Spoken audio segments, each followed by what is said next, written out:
The Titanic, the Federal Reserve, and the Hidden Hand of Financial Power, a historical account. The sinking of the RMS Titanic on April 14 to 15, 1912, remains one of the most tragic maritime disasters in history, claiming over 1,500 lives. Yet, beneath the well-documented narrative of human error and natural calamity lies a compelling and less explored account that connects the disaster to the creation of the Federal Reserve System in 1913. This account suggests that the Titanic's sinking was not a mere accident but a calculated event orchestrated to eliminate influential opponents of a centralized banking system, paving the way for the Federal Reserve's establishment. While the official record attributes the disaster to navigational missteps, this perspective draws on historical evidence, financial motivations, and unanswered questions about the Federal Reserve, Fort Knox, and the national debt to present a provocative yet grounded narrative. The Titanic disaster, a closer look at the official narrative. On its maiden voyage from Southampton, England, to New York City, the RMS Titanic, operated by the White Star Line, struck an iceberg in the North Atlantic and sank in less than 3 hours. The ship, deemed unsinkable due to its advanced design, carried 2,223 passengers and crew, but had lifeboats for only about 1,200. The U.S. Senate and British Wreck Commissioners' inquiries in 1912 concluded that the disaster resulted from a combination of factors: excessive speed through iceberg-laden waters, ignored warnings from other ships, calm seas obscuring iceberg visibility, and the absence of binoculars for lookouts. These findings, supported by historians like George B. and Don Lynch, paint a picture of tragic incompetence rather than malice. However, certain details raise questions. The Titanic's speed of 22 knots, despite iceberg warnings, was unusual for a luxury liner in dangerous waters.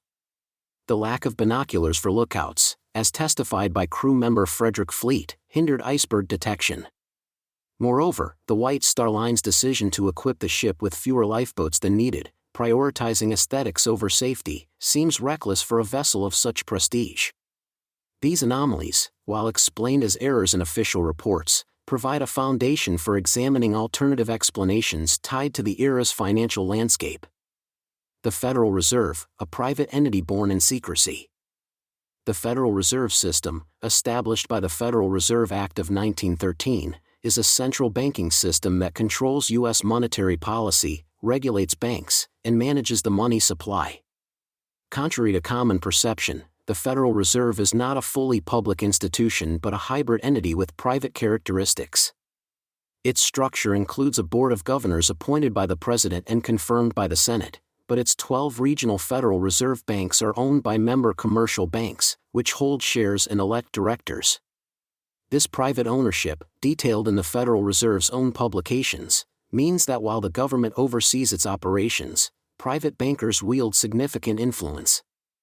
The creation of the Federal Reserve was driven by figures like J.P. Morgan, Paul Warburg, and Nelson Aldrich, who sought to stabilize the U.S. banking system after crises like the Panic of 1907. In 1910, these men met secretly at Jekyll Island, Georgia, to draft plans for a central bank, as documented in G. Edward Griffin's The Creature from Jekyll Island, 1994. The secrecy of this meeting, conducted under the guise of a hunting trip, suggests an intent to avoid public scrutiny. The resulting legislation faced opposition from some politicians and industrialists who feared centralized control would favor banking elites over the public. This context sets the stage for the Titanic's role in silencing key dissenters. J.P. Morgan and the Titanic, a suspicious connection. J.P. Morgan, one of the most powerful financiers of the early 20th century, was a central figure in both the Titanic and the Federal Reserve. Through his International Mercantile Marine Company, Morgan controlled the White Star Line, giving him direct influence over the Titanic's operations. Morgan had booked a lavish suite for the Titanic's maiden voyage, but canceled at the last moment, citing health issues and the need to oversee art shipments for the Metropolitan Museum of Art. His cancellation, documented in Gene Strauss's Morgan, American Financier, 1999, coincided with the survival of other key figures like White Star Line Chairman J. Bruce Ismay, who escaped on a lifeboat. Morgan's absence from the voyage raises questions when viewed alongside the deaths of 3 prominent passengers: John Jacob Astor IV, Benjamin Guggenheim, and Isidor Straus. These men, among the wealthiest in America, were influential figures whose deaths could have shifted the balance of power in financial debates. While official records do not confirm their opposition to the Federal Reserve, their social and economic stature suggests they could have posed a threat to Morgan's plans. For instance, Astor, a real estate magnate worth an estimated $87 million, equivalent to $2.6 billion today, had ties to independent banking interests. Guggenheim, a mining tycoon, and Straus, co-owner of Macy's, similarly wielded significant influence. Their presence on the Titanic, combined with Morgan's last-minute absence, fuels speculation of a deliberate act. The mechanism of the disaster, deliberate or coincidental? The account suggesting the Titanic was intentionally sunk points to several anomalies. First, the ship's high speed through known iceberg fields, despite warnings from ships like the SS Californian, defies standard maritime practice. Captain Edward Smith, an experienced mariner, approved this speed, reportedly under pressure to set a transatlantic record. Second, the lack of adequate lifeboats, 16 lifeboats and 4 collapsibles for a ship carrying over 2,200 people, was a decision made by the White Star Line, possibly influenced by Morgan's financial priorities. Third, the absence of binoculars for lookouts, as noted in survivor testimony, impaired the crew's ability to spot danger. Another intriguing angle is the ship switch hypothesis, which posits that the Titanic was swapped with its sister ship, the Olympic, which had been damaged in a 1911 collision with HMS Hawke. The Olympic, insured for less than its value, was allegedly disguised as the Titanic to stage a sinking that would yield insurance payouts while eliminating Morgan's rivals. While forensic evidence from the Titanic wreck, bearing yard number 401, disproves this swap, the theory highlights the financial pressures facing the White Star Line, which Morgan controlled. The Titanic was insured for $5 million, less than its $7.5 million construction cost, meaning the sinking resulted in a net loss, but the broader financial motives tied to the Federal Reserve could outweigh such losses. The Federal Reserve's impact, national debt and economic control. The establishment of the Federal Reserve in 1913 fundamentally altered the U.S. economy. By granting the Fed the power to issue currency and set interest rates, it centralized control over monetary policy, a move critics argue benefits private banks over the public. The Federal Reserve's ability to create money through fractional reserve banking and debt issuance has been linked to the growth of the national debt, which as of June 2025 stands at approximately $35 trillion, according to the U.S. Treasury Department. This debt, accrued through government borrowing from the Fed and private banks, generates interest payments that critics like Griffin argue enrich banking elites.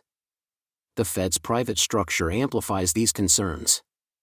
Member banks, such as J.P. Morgan Chase, a successor to Morgan's empire, profit from interest on government securities.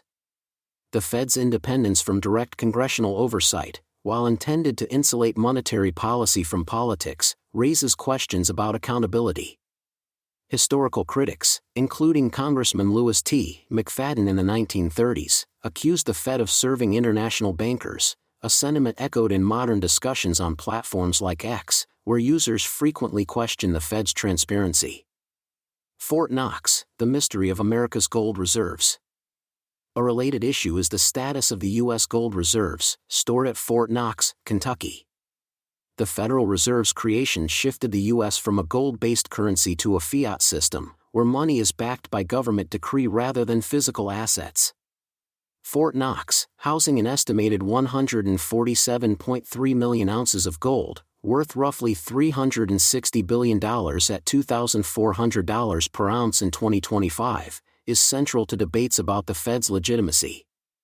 The last full audit of Fort Knox's gold occurred in 1953, with partial inspections in the 1970s and 1980s. Since then, no comprehensive public audit has been conducted, fueling speculation that the gold is missing, sold, or encumbered. The U.S. Mint and Treasury Department assert that the gold remains secure, citing annual internal audits. However, the lack of transparency, public access to Fort Knox is restricted, and no independent verification has occurred in decades, raises legitimate concerns. In 2017, Treasury Secretary Steven Mnuchin visited Fort Knox and confirmed seeing gold, but his brief inspection did not constitute a full audit. Calls for transparency, including from figures like Senator Rand Paul, have been met with resistance, citing security concerns. This opacity strengthens narratives that the Fed and its allies maintain control over America's wealth without accountability. Connecting the dots, the Titanic is a catalyst. The account linking the Titanic to the Federal Reserve suggests that the deaths of Astor, Guggenheim, and Strauss removed potential obstacles to the Federal Reserve Act. While direct evidence of their opposition is scarce, their wealth and influence made them plausible threats to Morgan's vision. Astor's investments in real estate and banking, Guggenheim's mining empire, and Strauss's retail dominance positioned them to sway public or political opinion. Their deaths in 1912, followed by the Act's passage in 1913, align suspiciously with Morgan's interests. Moreover, the Titanic's sinking distracted the public from the contentious banking debates of the time. The disaster dominated headlines, overshadowing discussions about the Aldrich Plan, a precursor to the Federal Reserve Act. This timing, whether coincidental or orchestrated, allowed the Jekyll Island architects to advance their agenda with less resistance. The Fed's subsequent control over the money supply and its role in debt creation have had lasting impacts, as evidenced by the national debt's exponential growth from $2.9 billion in 1913 to $35 trillion today. Counterarguments and official records. The official narrative, supported by historians like J. Kent Layton, insists the Titanic's sinking was accidental. The U.S. and British inquiries found no evidence of foul play, attributing the disaster to human error and poor safety protocols. Forensic analysis of the wreck, conducted by expeditions like those led by Robert Ballard in 1985, confirms the ship as the Titanic, not the Olympic, based on its yard number and construction details. Additionally, the Federal Reserve Act passed with broad congressional support, 298 to 60 in the House, 43 to 25 in the Senate, suggesting that opposition from a few individuals, even as prominent as Astor, would not have derailed it. Morgan's cancellation is explained by documented health and business commitments, and many other passengers canceled for unrelated reasons. The ship switch theory is further weakened by the financial loss incurred by the White Star Line, which undermines an insurance fraud motive. Critics of the alternative account argue that sinking a ship to kill 3 men is implausible when simpler methods, like targeted assassinations, could have achieved the same goal with less risk. The broader implications, power and secrecy. Despite these counterarguments, the questions surrounding the Federal Reserve's private structure, the national debt, and Fort Knox's gold persist. The Fed's ability to create money through debt issuance has fueled economic inequality, with the top 1% owning over 30% of U.S. wealth by 2025, according to Federal Reserve data. The lack of a Fort Knox audit since 1953 amplifies distrust, as does the Fed's opaque decision-making process. Posts on X frequently highlight these issues, with users citing the Titanic as a symbol of elite manipulation, though such claims often lack primary sources. The Titanic's sinking, whether accidental or deliberate, occurred at a pivotal moment in financial history. The deaths of Astor, Guggenheim, and Strauss, combined with Morgan's survival and the Fed's creation, form a narrative that resonates with those skeptical of centralized power. The absence of transparency around Fort Knox and the Fed's private ownership structure only deepens these suspicions, suggesting a system designed to benefit a select few. Conclusion: a legacy of doubt. The Titanic's sinking and the Federal Reserve's establishment are intertwined in a narrative that challenges the official record. While direct evidence of a deliberate plot is limited, the circumstantial alignment of Morgan's cancellation, the deaths of influential figures, and the Fed's creation raises compelling questions. The Federal Reserve's private nature, the unchecked growth of the national debt, and the mysteries surrounding Fort Knox's gold reinforce concerns about financial transparency. Whether the Titanic was a tragic accident or a calculated move to secure banking dominance, its legacy endures as a symbol of power, loss, and unanswered questions.